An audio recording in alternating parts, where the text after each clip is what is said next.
நல்லவரும் நன்மைகள் செய்கிறோருமாகிய கர்த்தருக்கே துதியும் கனமும் உண்டாகட்டும். இந்த நாளுக்கான நல்லறிக்கை மத்தேயு 7:11.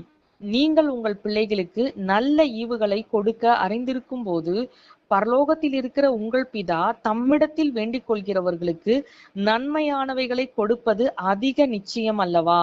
மனிதர்களாகிய நாமே நம்முடைய பிள்ளைகளுக்கும் நாம் நேசிக்கிறவர்களுக்கும் நன்மையானவைகளை தருவோம், நன்மையானவைகளை செய்வோம். மேலும் பிறரும் அவர்களுக்கு நன்மைகளை மாத்திரம் செய்ய வேண்டும் என்றும் எதிர்பார்ப்போம். அப்படி இருக்கையில் தம்முடைய சாயலில் நம்மை உண்டாக்கின நம்முடைய தேவனாகிய கர்த்தர் நமக்கு நன்மையானவைகளை செய்யாமலும் நன்மையானவைகளை தராமலும் இருப்பாரா? நிச்சயமாய் செய்வார்.